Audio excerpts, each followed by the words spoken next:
A little bit about my previous history. In a nutshell, I was abandoned at birth, I was fostered in an orphanage for a time, then adopted into a wonderful family, a very loving family. I was adopted with a twin sister. I have two older brothers and an older sister. So there were five of us, 5 years apart. So it was very much a tight-knit family. I would have said that my life was very normal. I was raised in a Christian home. And from there, I then went to London at the age of 18. I threw myself into the gay community. I then became very active in the gay community. I saw it as my role to proclaim very much that this is the way we are, this is the way we're born. Particularly the churches have got to understand this is the way God has made us, and to back off with anything religious whatsoever that might even begin to question how we've been created and made. I ended up, for a time, being promiscuous, and then I ended up in a long-term, committed gay relationship. It was in that relationship that I came into another relationship, a deeper relationship with the person of Jesus Christ. I was looking for more love. Who isn't? In some way, this was an appendage to my life, if you like. I got a beautiful boyfriend whom I loved dearly. He loved me dearly. And so Christ, in a sense, was a bit of an addition to that. What was interesting about this relationship, though, is as I began, in a sense, to ask what I now understand is the light of the world to come into my life, I began to see things very, very differently. Now, my boyfriend liked the changes in me, so much so that he became a committed Christian as well. Not only did he become a committed Christian, but we became in some way this model gay Christian couple in many ways.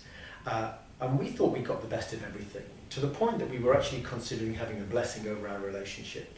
I came to a point where I realized, as I began to be drawn more and more towards the person of Jesus Christ and the peace that he was giving me, and my self-harming was going down, my alcohol consumption was going down, my sense of dignity was going up, my sense of peace within was rising, which is what my boyfriend had found attractive to begin with. And I knew really that actually the pathway of following Jesus Christ was making me well. And that being in the gay community wasn't really deep down making me well at all. I made a choice that I thought I could flip back on if I needed to say, I'm going to leave the gay community behind for a time. And I literally cut off from my relationship as well. What I can say is this in the midst of that relationship is that as I cut off from that, and I began to walk with a group of others who also admitted their own brokenness and their own vulnerability and the challenges that they too had in their own lives, is I didn't feel like I was suddenly this gay guy, but I was just equal to everybody else. They'd all got issues, I'd got some issues, we've all got issues. But we walked together towards the primary focus of a relationship and a God who loved us. And that began to uncover all sorts of things from my past. I began to look at my adoption issues. I began to look at what it was to have been fostered and moved from place to place. I began to look at what it felt like primarily, the primary wound of having been given up at birth. My primary wound was, if my mother, the woman who bore me, doesn't want me, how could anybody else want me? And I was testing the world in every relationship. Am I going to be rejected? Am I going to be rejected?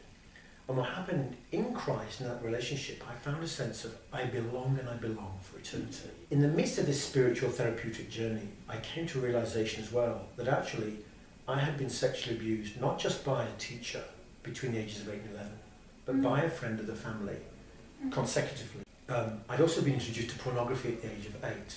So by the time I was 13, 14 and called the lesbian and gay switchboard, I'd actually become saturated in a sexualization that I did not know how to process as a child or as an early teen.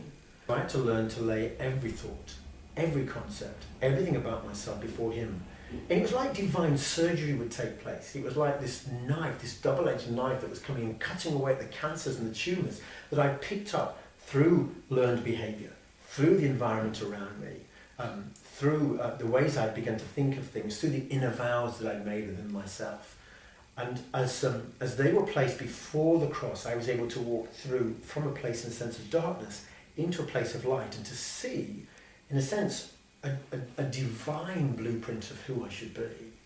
Clearly I'm a work in progress without a question of doubt, aren't we all? But that's what really happened for me. So I began to deal with some of the key issues in my life as I began to address the issues around some of my sexual abuse and through the adoption and through the addiction stuff. What happened is forgiveness became paramount.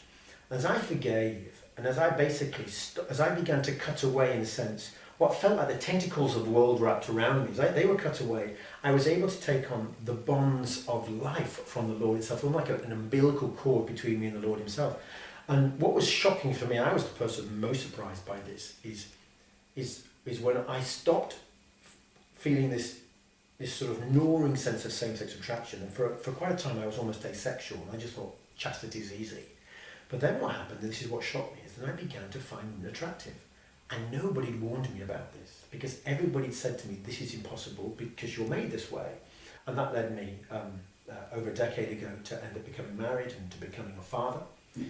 Today I have a beautiful daughter, which I give thanks for every day.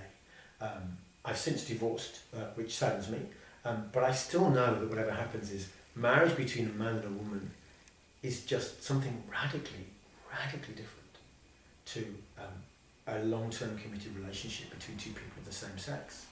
I would be a liar to try and pretend that they were the same and equal. They can't be, they just can't be. So if homosexuality were biological, then clearly you would find that identical twins would have the same genetical biology as they do, and therefore if one twin is gay, one identical twin is gay, then the other identical twin should be gay or manifest as same-sex attracted.